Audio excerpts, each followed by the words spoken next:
Okay, so we're back now, working on some more advanced editing. So the easiest way to do this is just to chop stuff up and reassemble it back together, kind of like they used to do in the old days with just cutting film and splicing it back together with glue, basically, and tape, and then putting it in the projector, and it'll show you the cuts. But the beauty of digital editing is it gives you a lot more kind of control and stuff like that that you can do. So there's just a whole bunch of tools that you can see here. I mean, again, we already know the razor tool to cut stuff. We already know the black arrow tool here, the selection tool, to just select what we want to select.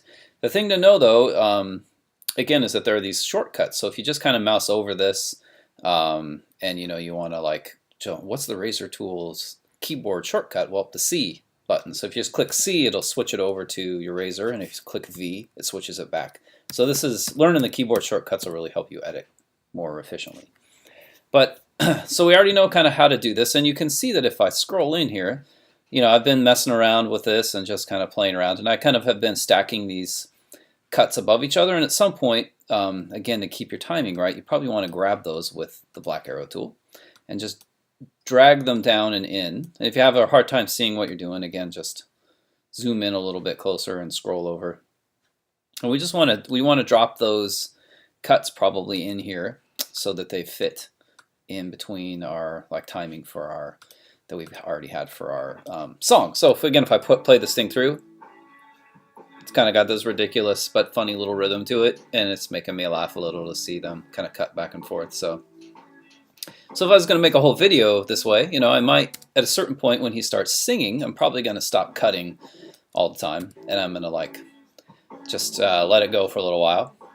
So I can kind of just let it play through and see how this all works out, and then when we get to a certain point where there's a cut, I can make the cut there, and then all of these cuts kind of line up. So if I zoom back out just a touch, I can see I've got a ton of little tiny cuts lined up together there in rhythm with the song, and then some longer ones. And so if this is a good place, if I decide this is a great place to have this cut happen, but this footage that I'm cutting to just isn't quite right, it's just not quite where I want it to be, there's a couple of different ways that you can work on arranging these, and this is where the beauty of Premiere and digital video editing really comes in, which are these tools that are underneath all of this stuff here. There's this one called the Ripple Edit tool, and the Ripple Edit tool just does different things to the stuff that you have on your timeline. So again, if you're not quite sure what's going to happen, make sure you pull your footage up above, on the track up above, and just grab that Ripple Edit tool, and just kind of, you can see how it won't let you do anything over here, but as soon as you hit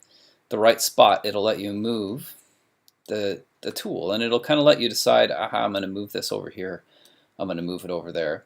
And if we zoom out so that our timeline is much smaller, you can see that it's only really messing with that front edge, and it's kind of pulling everything else in line back and forth together with it. So if I grab this footage and drag it down here, and I kind of drop it in where I want it to kind of line up,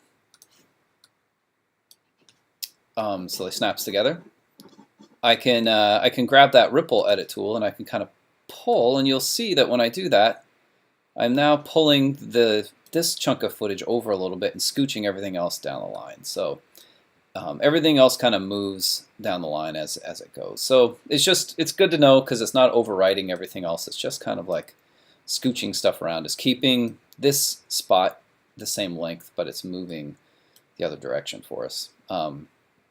So that's an important tool to know, the Ripple Edit. There's also this one called the Rolling Edit tool, and it basically just keeps the start of your clips stable. So the start of clip 1 will stay stable over here, but it will change the end of the, and the end of the clip stays stable. It just messes with the cut line that's in between them. So if we have these two clips here and I want to just move this over, I can just scooch it and let it go, and you can see that it's kept this one, the end kind of stays the same length. This one stays this one has changed the cut line there, but it's moving the cut line in between. So it's a way of kind of, again, rolling between two edits. So that can be useful, especially if you're only allowed to, let's say, make a 2-minute commercial or something like that. A lot of times people like to use these for that.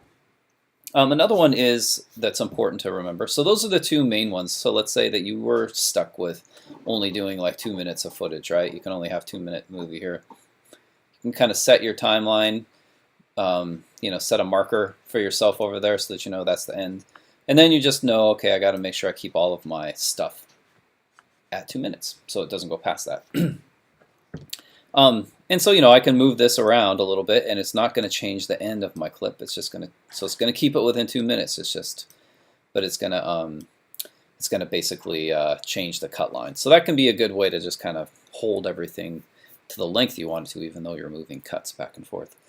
So that's the ripple edit tool, which ripples down the line, right? And then the rolling edit tool, which kind of rolls between two clips. So the other one that's really useful is this idea of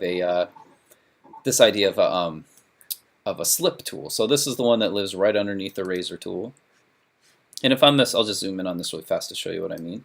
But if I got in here and let's say that I didn't really like this chunk of footage I've got here, right? Like it's kind of, I like that part where he's like looking over, but I don't really know if I like this part where he kind of gets distracted and then he like looks at the camera and points and that kind of stuff. So if that's not quite right, what I can do is I can grab this, the slip tool again, and I'm just going to slip this footage one direction or another. And you can see that since that footage has been chopped up a whole bunch, I have a whole bunch of footage that lives on one side of this cut and a whole bunch of footage that lives on the other. And I'm basically just cutting it to get away from where that sort of annoying stuff happens. So if I just scroll back here, you can see, okay, right about there, that's going to be perfect. So now if I just let it go, nope, still too much. So I can just keep scrolling it. You can see that I have the two screens up above. That'll help me see kind of where things kind of landing. It's just showing me how much I'm slipping it. So maybe a little bit less. So that's kind of nice because it looks like it cuts and there's this drone floating right next to his head. So I like that a lot. That's great. So I can do, that's the slip tool. It just lets me move footage around within the sort of boundaries of my cut, right? This cut that I've made. The sort of little, you got to think of these little boxes where everything lives. If I want to scooch it just a little bit, I can do that. So that way when it cuts from here, over to there, I can move where that sort of happens. I can scooch it around a little bit. And so, just lets you kind of really tweak and perfect your cuts because this is, and you guys will notice this is what professional editors do in TV and video stuff all the time. So that's that. And then there's one last tool over there that's called the slide tool. And the slide tool moves an entire clip around between two other clips on either side.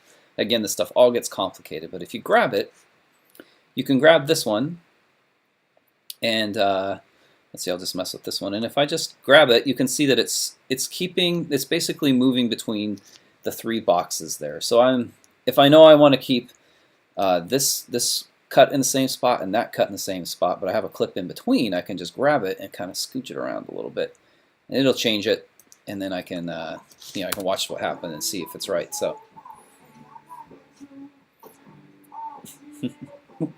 I crack up sometimes on my own stuff here. So and so this allows you just to have a lot of control over the cuts and where things happen. So you want to just go through and you want to play with your edit. And you just want to say, okay, I kind of got all of this stuff kind of the way I want it to. One last thing that you might do on accident that you want to watch out for is if you aren't careful and you grab one of these little lines here that I'm grabbing and I crank it down, you can see that I basically dropped the opacity of my file way down. So sometimes that happens on accident if your file ever starts looking dark or something like that. I have one back here that's dark. It's just because something got messed up there and I just got to go back in and fix it.